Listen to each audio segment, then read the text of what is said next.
नमस्कार दोस्तों, एक प्रेरणादायक कहानी आलस की कीमत। दिन के 12 बज रहे थे, लेकिन सोहन अभी भी सो रहा था। उसकी माँ सुमित्रा ने आवाज दी। सुमित्रा ने कहा, उठ जा बेटा, देख सूरज सर पर चढ़ आया है, कब तक सोता रहेगा। लेकिन सोहन पर कोई असर नहीं हुआ। वो चादर से मुंह ढककर दोबारा सो गया। कुछ देर बाद उसे खाने की खुशबू आने लगी। दाल में तड़का लगते ही उसे जोर से भूख लगने लगी। सोहन उठा और सीधा माँ के पास रसोई में पहुंच गया। सोहन ने कहा, माँ क्या बनाया है? तब सुमित्रा ने कहा, पहले जाकर नहा, फिर आना रसोई में। दाल चावल बनाए हैं। दाल चावल सोहन को बहुत पसंद थे। वो फटाफट आंगन में गया और हैंडपंप से बाल्टी भरने लगा। इसी बीच उसे याद आया कि उसने दांत को मांजा ही नहीं।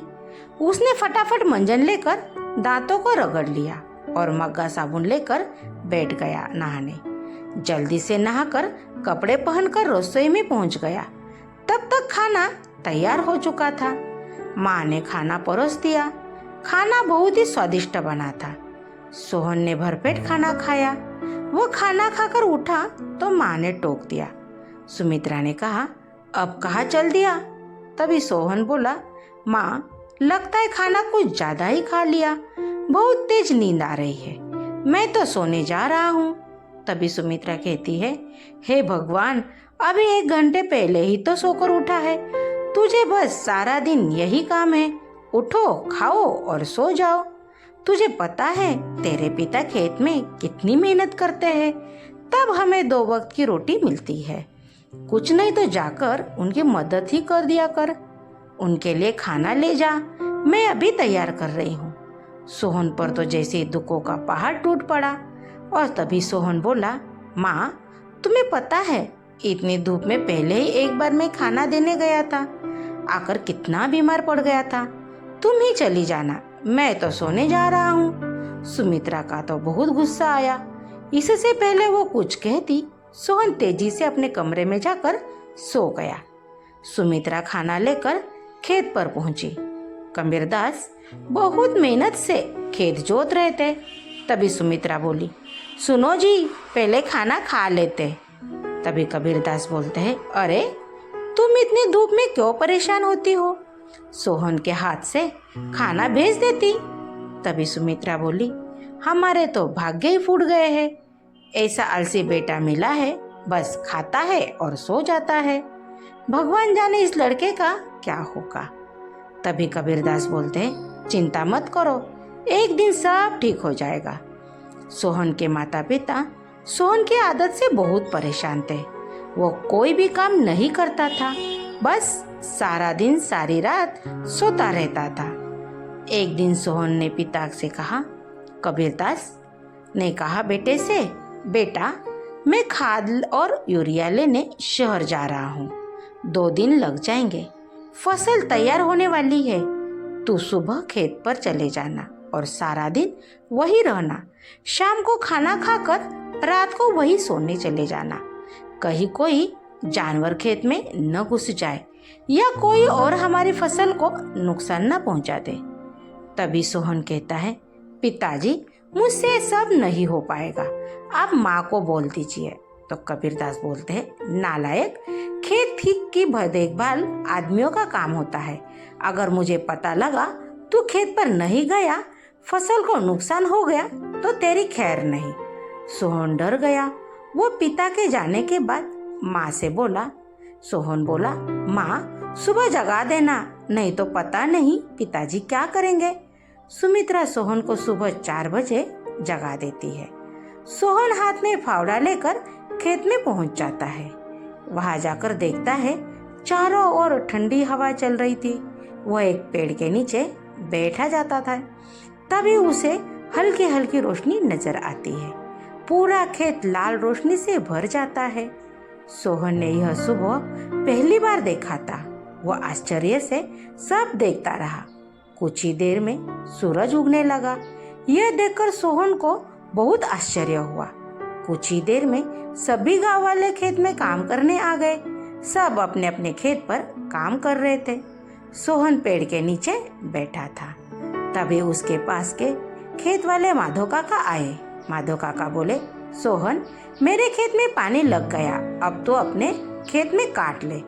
सोहन कहता है, काका मुझे तो कुछ पता ही नहीं है सब, तो पिताजी ने कभी नहीं बताया। तो माधव काका बोले, बेटा कभी पिता के साथ खेत पर आया है तो तुझे पता होगा। माधव काका ने अपने बेटे को बुलाकर पानी सोहन के खेत की ओर कर दिया। तभी माधव काका बोले, जब पूरा खेत भर जाए तो हमें बता देना। सोहन बैठकर देखता रहा, लेकिन सुबह जल्दी उठने के कारण उसे नींद आ गई। खेत में पानी बहुत ज्यादा भर गया। तभी माधव काका दौड़ते हुए आए और माधव काका बोले, नालायक, यह सोने आया था, अपने पिता की सारी मेहनत पर बर्बाद कर दी, सारी फसल नष्ट हो गई। सोहन हड़बड़ाकर उठा। उसका खेत पानी से लगभग भर गया हुआ था। माधव काका ने जल्दी से पानी दूसरी ओर काटा, लेकिन तब तक बहुत देर हो चुकी थी। लगभग आधी फसल खराब हो चुकी थी। सोहन तब बोला, काका अब कुछ नहीं हो सकता क्या? तो माधव काका बोलते हैं, नहीं बेटा, तैयार फसल का ध्यान बच्चे की तरह रखना पड़ता है।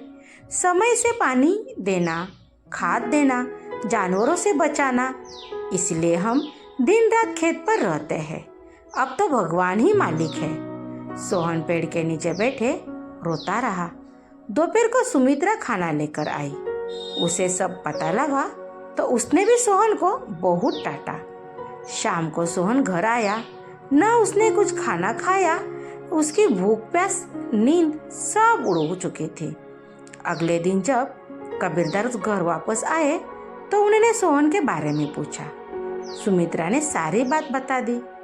कबीरदास सब छोड़कर दौड़ते हुए खेत पर पहुंचे। उन्होंने देखा सोहन पेड़ के नीचे बैठा रो रहा था।